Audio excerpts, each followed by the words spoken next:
Hello, and welcome to today's podcast. This is Workhorse Drums. I am Chris Hamilton. Today is January 8th. So, I would like to talk about cancer. And cancer is obviously something that affects quite a few people, and a lot of people out there probably have had a close relative or loved one or friend that has gone through cancer. I have just recently gone through cancer with my wife. My wife had breast cancer last year. She was diagnosed. Very happy to say that she is cancer free. And it's just been recent that we finished our treatment. Our last date, which I count as getting the port out, and the port is where they inject the chemotherapy drugs into, and it's just a little tube that they surgically put into the person's chest, usually like around their collarbone kind of, and then they can just hook up the chemotherapy drugs directly into the tube without having to continuously inject it and make holes into somebody's arm.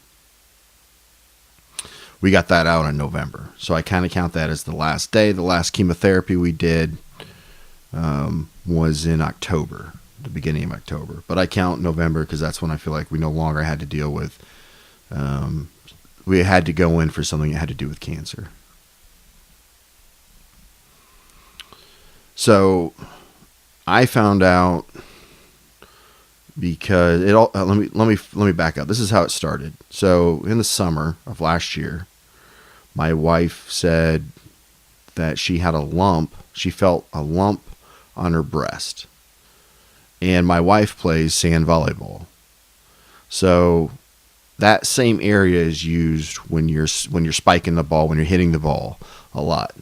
So we both said, I said immediately, and as I always do, as I was taught by my mother, you never play around with it. Just, always have it checked out if you think it could have something to do with cancer. So I tell her, go get it checked out. So she says, okay, I'll make an appointment. And a month goes by and she never does. And so I just, asked her, hey, did you make the appointment? Are you going to go and see the doctor? And she said, no, I think it's gone away. I don't really feel it. And then maybe 2 or 3 weeks later, she says now she feels it again, and it feels slightly larger. So I say immediately, go get it checked out. She feels a lump, go get it checked out.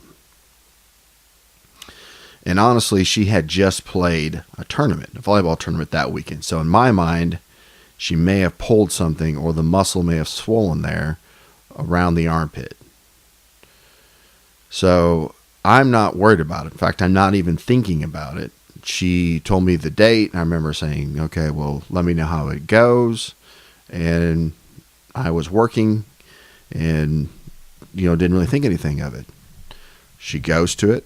She calls me, and then she said that the doctor told her that she probably, based off the x-ray and what he felt, that she probably did have cancer. He was almost like 95 or 99% sure.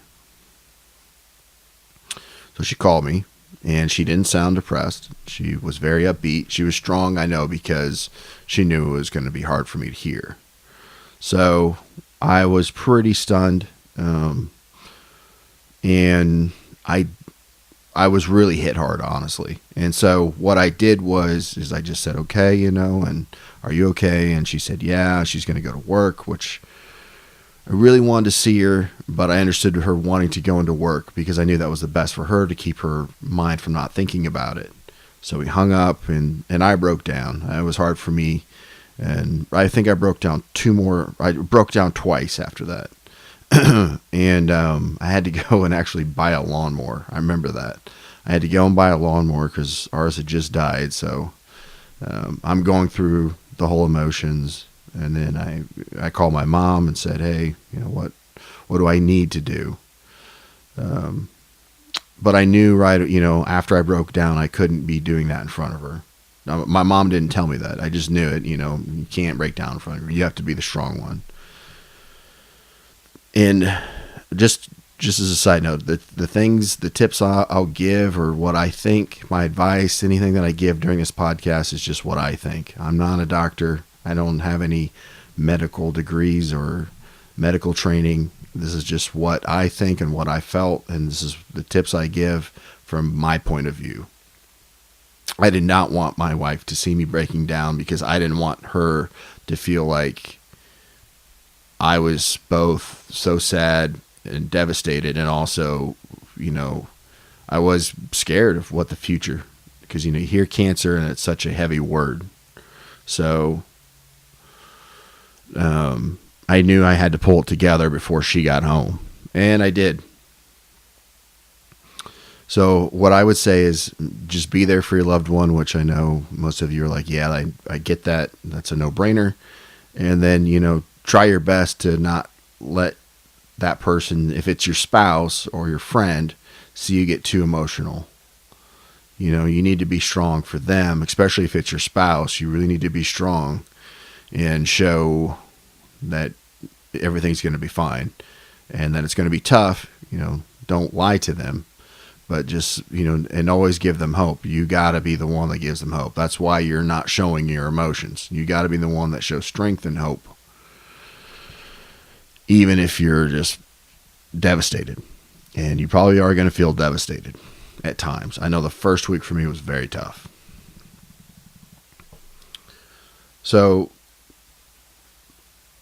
here's what to expect. This is what happened. So we get that, but they're going to send it off, the tissue sample that they take, because that's what they do. They're going to take a sample of of the spot that they believe to be cancerous. They're going to send it into a pathologist, and then he's going to confirm it or deny it. He's going to say, no, it's not. It's benign.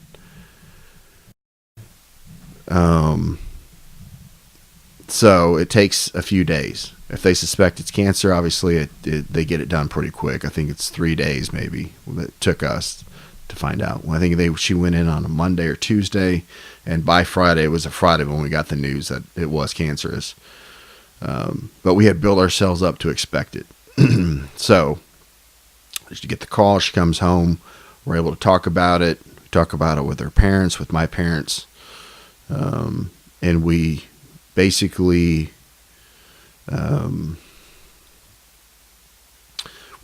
prepare ourselves for the fact that it's probably going to be cancer. We hope it's not, but the reality of it is it's probably going to be cancerous. So when we got the call from the doctor to say, yes, this is cancerous, and we were prepared. I was a lot more emotional, and so was she, I think, on the day that the doctor had just said, I believe it's cancerous, than we were when it was confirmed, just because we had that time to prepare for it mentally. So then this is what I would recommend at that point, and this is the things we did, and this is what I'd recommend. Some of it's the same, some of it's different. So they are going to already usually set you up with a doctor that's going to start going through the next steps, because you need to get on it as soon as possible. Cancer can spread pretty quickly, so they're not going to waste usually a lot of time, and they already have a system in place where it's usually you're going to meet with the doctor who's going to kind of be like the quarterback. You'll probably have 2 or 3 doctors that go through a couple different treatments, ways that they get rid of the cancer or fight it. And the first one you're going to meet is usually going to be the guy that's going to be the leader of all the doctors. He's the one that's going to make the game plan. So you meet with him. We met with him the next week, and he basically gave us, based on the results of what the cancer was, the fact that it was estrogen based and different things, he decided that the best thing to do was to do surgery to remove it and then to do chemotherapy. Now, some of the times that's not always the case. Sometimes they'll try to shrink it first through chemotherapy, and then they'll do surgery. So it depends on the type of cancer, at least for breast cancer. I don't know how they do it on other cancers, but I'm going to say the game plan is kind of the same, where they're going to get a doctor and he's going to figure out the best game plan to fight this cancer, and then you'll be sent to different doctors maybe, or you'll go through whatever treatment that he thinks is best. So we meet with the doctor, and what we did was, coincidentally, was her parents were going on an anniversary trip to Hawaii and wanted us to come and take it with them. And it happened to be actually really great. This was about a month after we got diagnosed. It was a pre-planned trip, but it was great. I did not want to take the trip with her going through chemotherapy. So she was actually, we met with the doctor, and he says this. The first time we meet with the head doctor, he says this. We're going to have a port, or you're going to have to get surgery to put a port in. And then you're going to have chemotherapy. You're going to go through basically about 4 months of treatment with chemotherapy, 3 months of treatment with 4 months with chemotherapy. And then you're going to have an actual surgery to remove what's left. And then you're going to have to do radiation. So she had the surgery right after that to put the port in her chest. And then she was going to have chemotherapy. And the week after, I believe, of chemotherapy, we were going to vacation in Hawaii. When a person has cancer and they go through chemo, obviously their immune system is pretty wrecked. Because chemotherapy, what it is basically it's like poison to your body to kill the cancer cells, but it's also going to kill a lot of other cells, and it's going to really weaken the living shit out of your immune system. So it's dangerous to be around anybody that's sick. So we were going to go on this trip, but we're going to spend 6 hours each way in a plane. So for me, of course, I'm not in the vacation mood at this point anyway, but I definitely don't want her to be around anyone that's sick. In hindsight, if I would recommend anything, I would say plan a vacation within the first month of diagnosis, and plan it in a way that it's a big trip, because you want something that's going to take your mind off what you're going through. The first 2 to 3 weeks is pretty dark, because all we heard from doctors was the diagnosis, the survivability chance, which if you hear that, even if it's good, you're still talking about your loved one's life or your life. And it's just a lot of hard news to take. The other advice I would give too is learn a lot about the illness. I know that may sound like a no-brainer, but I mean get into the nitty-gritty details like you're in medical school. That's what I did. I started looking at actual studies, because what you're told and what's actually said in the study aren't always the same thing. And I think it's just important to really know what's going on the best that you can. Obviously, you're not going to learn 8 years of medical practice and knowledge in 1 month or 2 months or however long it is.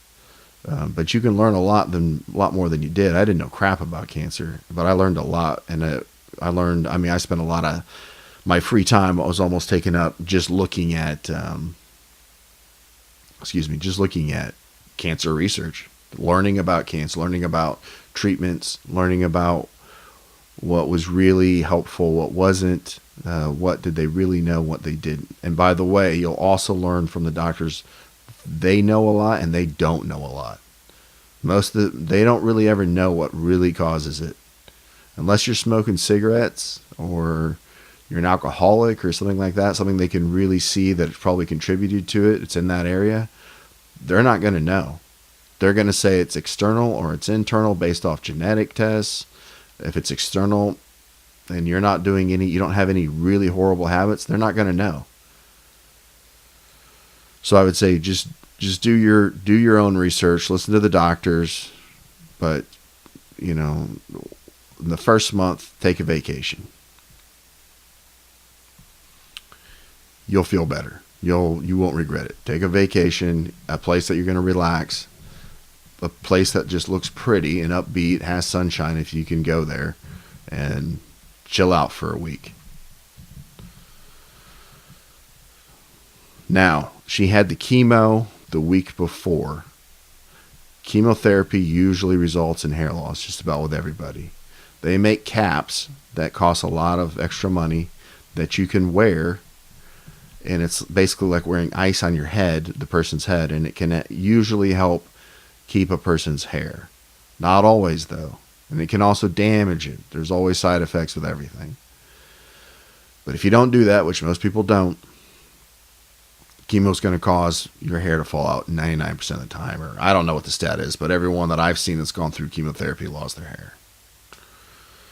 She lost it while we were on vacation, towards the very end of it. It was extremely sad for me to see that.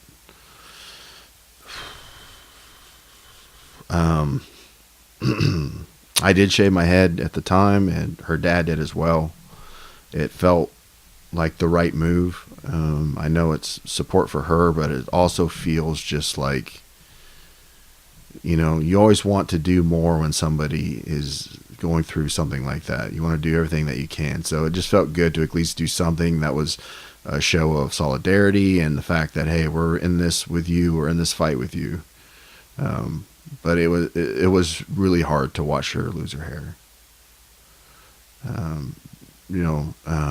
My wife was in in college volleyball, and she played volleyball up there, just always very athletic, very healthy. So it was not something where, just not used to seeing that type of stuff with her, any type of weakness, just very strong person.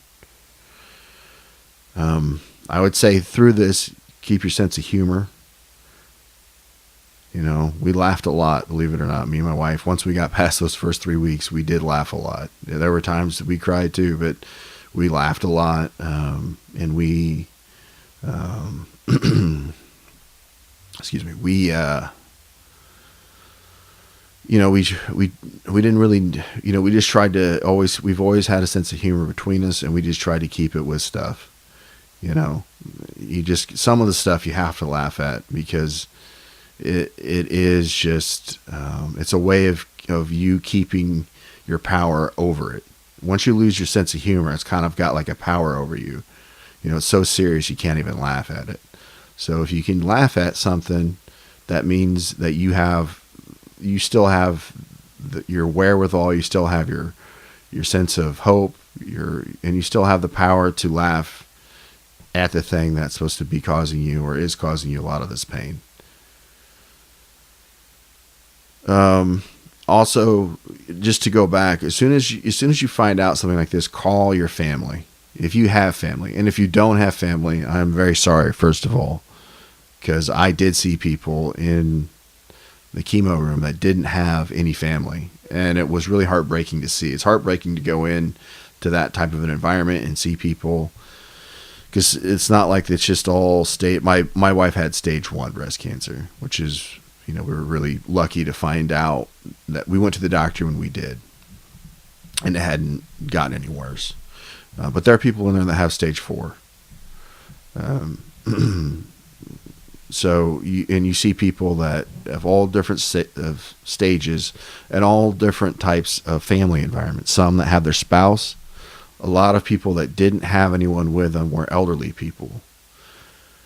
I would say if you're looking to help somebody, I know there's obviously the homeless always need help, but a lot of elderly people do need help, especially that have cancer.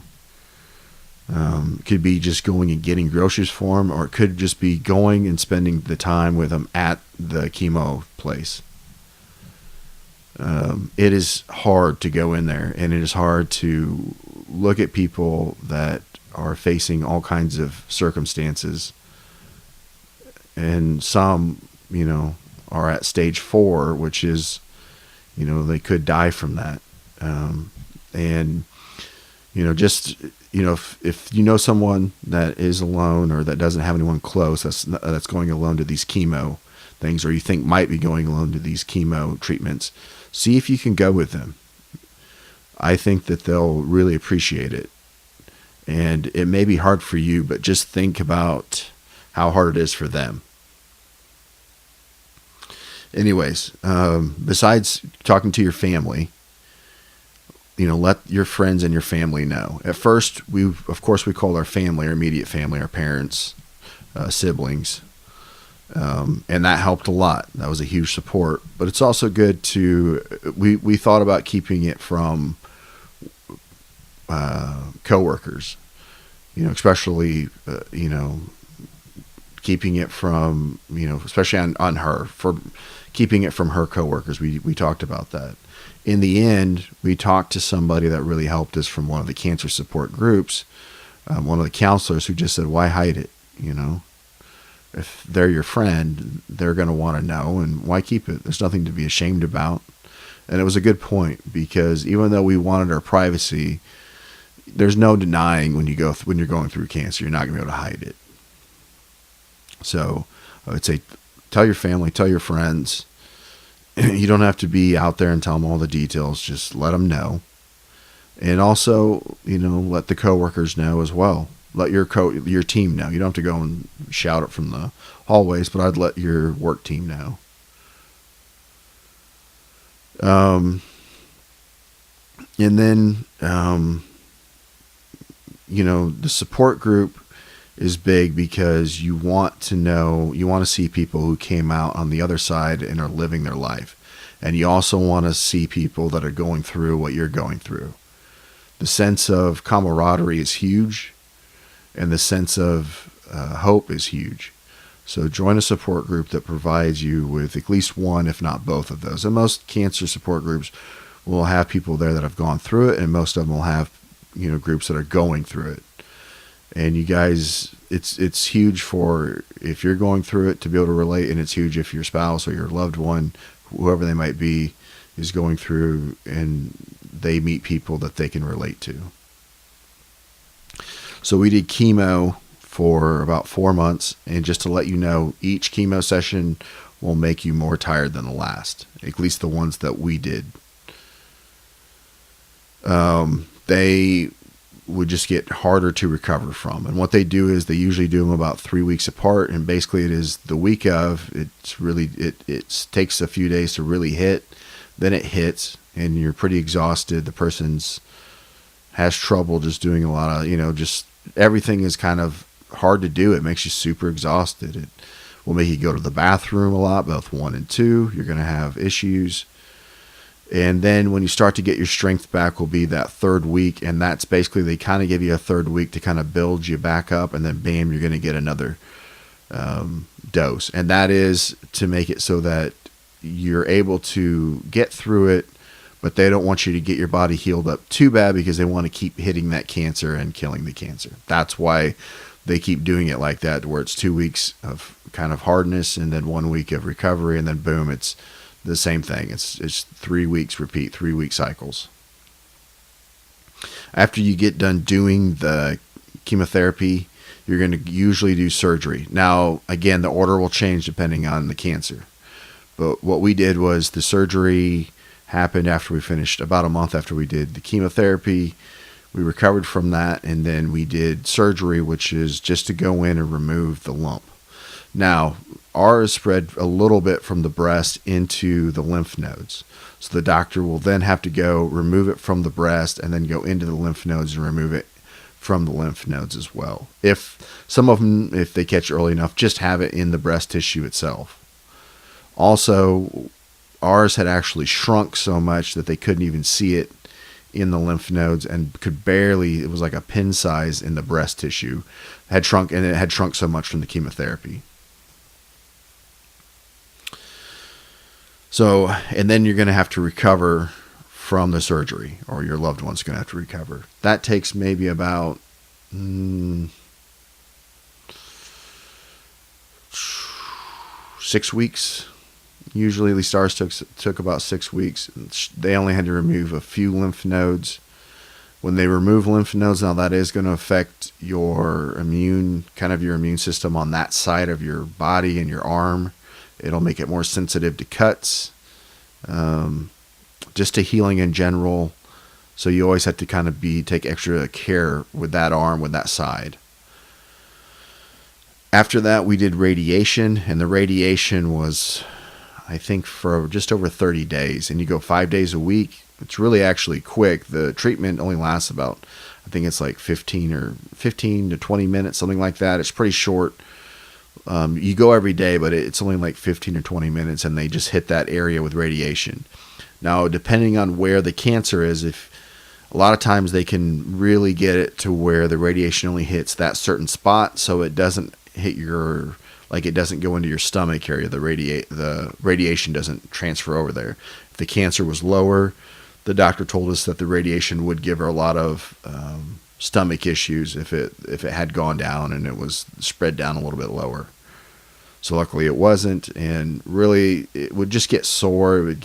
It's kind of like getting sunburnt. Your skin will get a little bit tougher too. It'll get discolored. And then after that, we're really just talking about after the radiation is done.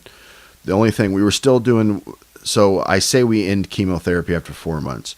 We were still going back to have what they call kind of, it's chemotherapy, but it doesn't have, the drugs don't really have any side effects. So maybe you'll have to go to the bathroom a little bit more, but you no longer have the loss of hair. You no longer have, like, your hair will start growing back slowly. Your energy levels will be good. They're not going to dip anymore. So what we would have is every 3 weeks we would go back and we would have some other chemotherapy drugs, and they're basically to help kill any remaining cells again. And we had that all the way through October. So again, it is in the chemo. We still went to the same room we did with chemotherapy. They still injected us. Technically, it was like chemotherapy. It was just drugs that did not have any real bad side effects.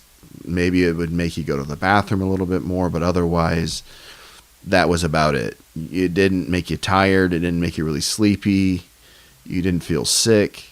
None of that stuff would really happen. It was just like, again, just some different chemotherapy drugs, and I don't remember what it was, that would just help with, again, killing off any remaining cancer cells. Overall, here's some thoughts I would give on the whole process. So after you're finished, they're gonna prescribe. They're gonna say, okay, you finished your radiation. Now we'd like to put you on some drugs to help stop reoccurrence. So you just went through all this, and then they're gonna want you to get some drugs that basically, if it's estrogen based, which this breast cancer my wife had was, they're going to ask you to go on some sort of a treatment to stop reoccurrence.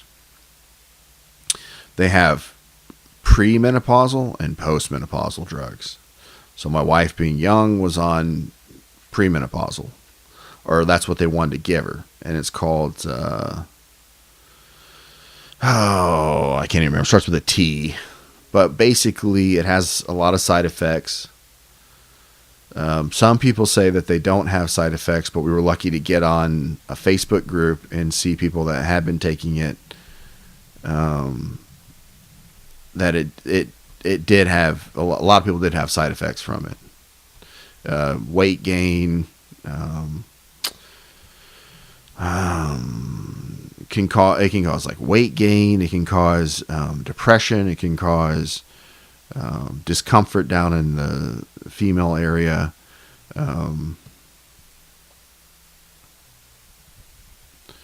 trying to think here. It can cause dryness in the female area.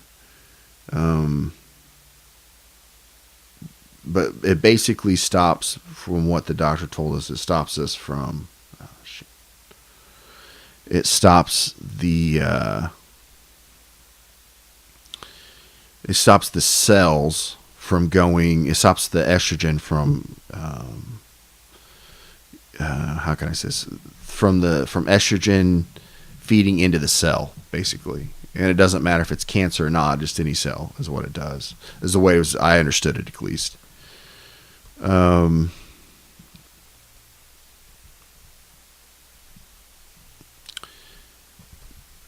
I would say it's obviously it's up to the individual, but you're going to have to take it all the way until you're postmenopausal. And then they have one for postmenopausal women as well, and it sounds like it creates a lot of the same problems. Again, some people say they don't have any problems, and a lot of people say they do. So let me just look up this really quick to help you guys out, to give you the exact name of the medication, because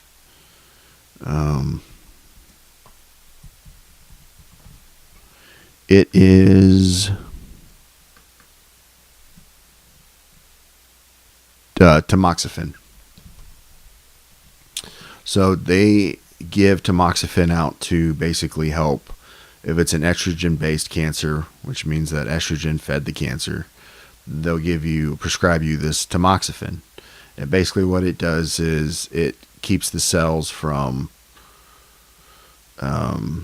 it keeps estrogen from, I guess, feeding into the cell itself, so that it can't feed or cause cancer. But it does have a lot of side effects, and again, some people have them. A lot of people, based off of this Facebook group that we had seen, that we had looked at, and we did join this Facebook group just to look at what people said about it, is that it does affect a lot of people. But I just want to, here's the thought on this. Obviously, if it keeps you living versus, the opposite, obviously you're probably going to want to take it. If there's nothing else you could do but take tamoxifen, then you want to take it.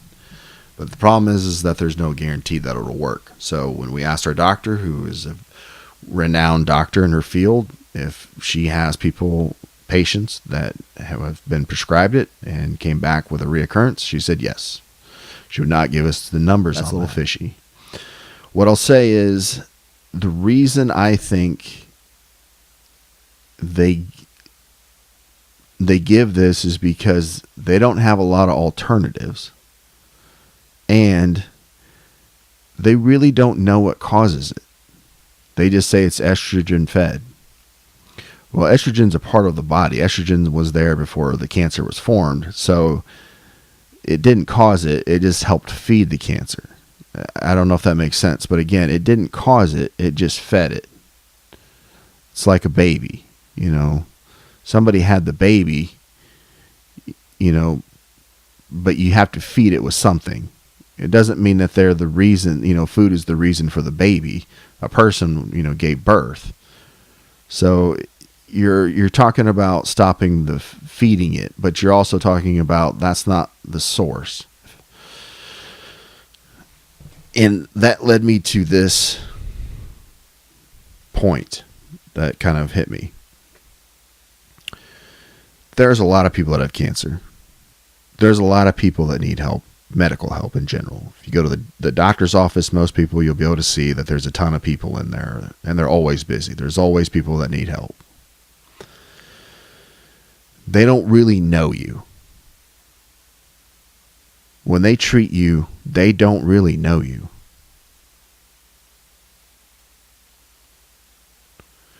So your personal trainer, if you had one that you worked out with regularly, or you had some sort of a coach, they're probably going to know more about your body, about you as a person, than these doctors are, because they don't have time. Like, I was able to I went through my wife's history. I looked at all of the stuff that she had taken. She had taken stuff for, she had taken birth control. She had taken stuff for like acne when she was younger. And I went and I looked at this stuff and looked at the true data, the actual studies on this. Because if a lot of the studies, if you look at them, and you have to be careful because they might be funded by somebody that, that's funded by one of these companies, like birth control companies, one of these big pharma companies. So I really had to try and find studies that were neutral, or the best that I could find that were neutral. But I was able to determine that she had taken some birth control that had a very high risk of leading to cancer. So that was shown on the study. I think it was like 50%, something like that. I think anything higher than 10% is high, but 50% to me is outrageous. Why it's even legal? Why a lot of but I guess with big pharma in general, why is a lot of the stuff legal? So it's just because they give money to the politicians, and the politicians say, "Oh, okay, it's fine." But I think like I could see that the doctor didn't know my wife, didn't know her history, and wasn't trying to. So, and we kept saying, well, why are you trying to attack what's feeding it? Why don't you attack the source? What's the source? Well, we don't know what the source is. So I would say try your best to find someone, or else do it yourself, but find out what the environment, like take a look at the environment that your loved one or you are currently living in or had lived in. Anything you think is abnormal that changed in the last 10 years, all of the different drugs that you've been on, research those, or that your loved one has been on. Basically, leave no stone unturned as to what it could cause if it's external. Now, if it's genetic, then there you go. Probably it came from genetics. Maybe it was helped by the environment. Maybe it was helped by something externally like birth control or by a bad diet. But if it's external and that's all they can say, you're going to have to figure that stuff out on your own, because the doctor will not do it for you. They will not spend the time to say, okay, what have you taken? And really look at that stuff and say, okay, what's your eating habits like? The stuff that should be asked. Diet plays a huge role in getting better, but is very seldom by today's medical doctors, mainstream medical doctors, but very seldom really thought of as the problem, as the source of cancers. So a lot of people have really horrible diets. Obesity's at an all-time high. Coincidentally, so is cancer. So when we started concentrating on alternatives to taking tamoxifen, which obviously didn't have a great track record to it, we asked about the diets. We asked about the pollution in the air, the pollution that could be in drinking water, or it could be in different types of foods, or the birth control that she had taken. And all of them were basically like, yes, they can contribute to cancer, but not going to say it's a source and not going to say it's a high probability, which we thought was a little funny, because they do give a lot of probabilities on. If you take tamoxifen, the probabilities on this. If you go without it, the probability is this. Okay, well, what's the probability of if you ate really clean? Wow, the studies, this, and we don't.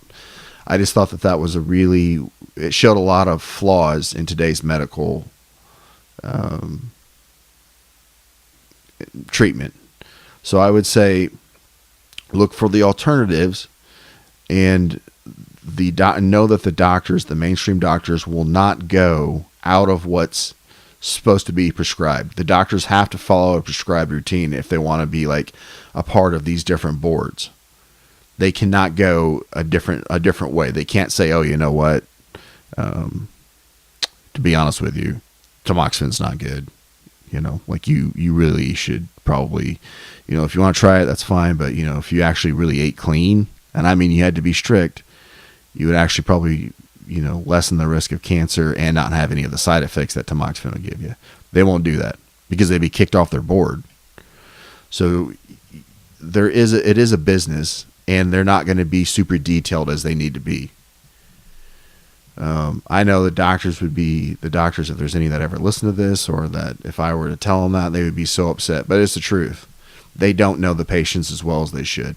They need to know it. I know they don't have the time because there's so many people that need help, but if you're going to have to try and figure that stuff out, you're going to have to work hard at figuring out what caused the cancer and looking at alternative treatments if you don't want to do what they say. Now, if you want to do it and take the chance, like I said, some do okay, some don't, and some do get cancer again.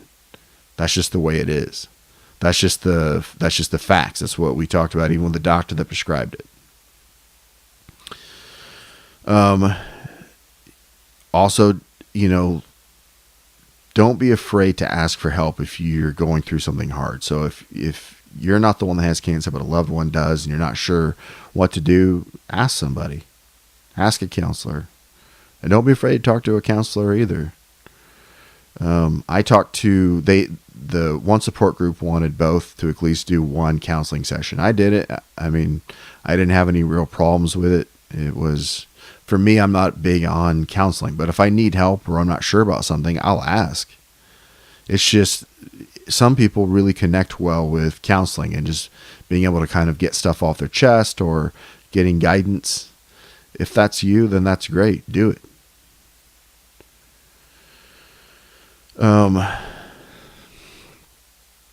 And don't be afraid. Like some people that we had talked to that were in stage 4, I think felt they were trying to be hopeful, but they had been given a sentence that they were only expected to survive for so long, or that it didn't look great. I would say this: always give people hope, and remember that things can happen and do happen, and treatments are out there that aren't prescribed that do work. So never give up hope, and always remind people of that. And always point out the fact that there's been a lot of people that have survived that weren't supposed to. A lot of different things. And, sometimes the doctors may not be the ones that actually really know something that could actually help somebody. They may think, oh, it's all over, and that's because they don't know what else to do, but somebody else might.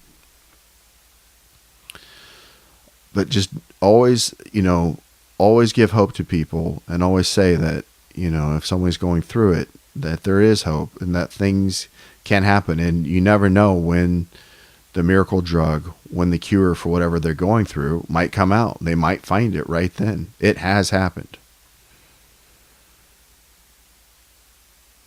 At the end, we have each other, but we also have help from a lot of other people. Embrace all of it. If you are on your own, find somebody to help you go through this with. There are people out there. And I know it may be hard, and it may be hard mentally to realize that, but find somebody and go and have some help and get somebody to help you go through this. You shouldn't go through it alone. If you're elderly, or you know someone that is, there are still people that care. It doesn't matter if you're older. It doesn't matter if you're in the workforce. It doesn't matter if, you still come in contact with people all the time or not, or you're out on the town, or a lot of people know you, or all your friends are around. It does not matter. So in the end, I guess my thoughts are, it's hard, but you can get through it. Always have hope, and take care of yourself, of each other, and just spread love. And I don't mean that in some hippie way, but you see somebody going through this, it's a hard task that they have to get up and face every day. So give them a little bit of love. Get them a coffee, or get them something to eat, or help them with their groceries, or say, hey, let me sit here and go to the chemo treatment with you. You never know. It's little things, or just come by and talk to them. The little things make a huge difference. I hope you guys have a great evening, a great night, and I will talk to you later. Goodbye.